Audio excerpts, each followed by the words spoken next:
আরে এত লজ্জা পাওয়ার কি আছে? গর্ব করে বলো বাংলা মিডিয়ামে পড়ছো। কারণ ইংলিশ মিডিয়াম ভার্সেস বাংলা মিডিয়ামে বাংলা মিডিয়াম অনেক এগিয়ে। আচ্ছা ইংলিশটা ঠিক আছে, না হয় পড়তে পারি বুঝতে পারি বলতে গেলেই অক্কা। সিক্সারকে ভালোবেসে আমরা বলি ছক্কা। হেডমিসকে আমরা সবাই বড়দি বলে ডাকি। রুলের নামে ভীষণ রকম আদর পেয়ে থাকি। ডেস্ক থাকে না, বেঞ্চে বসি, 5টা মাথা সাথে নকশা করা দেওয়াল বানাই আমরা নিজের হাতে। আর এক্সামের আগে একটু নকশাগুলো বেড়ে যায়। পায়েল প্লাস রাহুল লেখা হাই বেঞ্চের ধারে দুষ্টুমি তো চলতে থাকে চক্রবৃদ্ধি হারে। বাই দ্য ওয়ে, তোমাদের ক্লাসে কাদের নাম লেখা থাকতো তাদেরকে ট্যাগ করো। স্যারদেরকে বড্ড জ্বালাই, তবে ভালোবাসি খুব। আজও তারা ধমক দিলে এক্কেবারে চুপ। ফ্যান্সি কোনো ক্যান্টিন নেই, তবে ফুচকা গাড়ি আসে।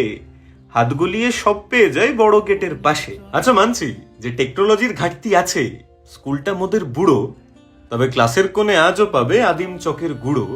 আর তোমরা ঠিকই যে তোমরা সবাই বেজায় মডার্ন, ব্লেজার পরে সাজো, তবে স্কুল আমাদের স্কুলই আছে, ফ্যাক্টরি হয়নি আজও। আর যাই হোক না কেন, ব্যবসাটা তো তোমাদের স্কুলের থেকে আমাদের স্কুলে কম নাকি? তা যারা বাংলা মিডিয়ামে পড়েছো নিজেদের বন্ধুদেরকে ট্যাগ করো। কারণ দেখো, একটা জিনিস মাথায় রাখবে যে বাংলা মিডিয়ামে পড়া আজকাল আর সবার ভাগ্যে জোটে না, তাই না? তাই গর্ব করে বলো।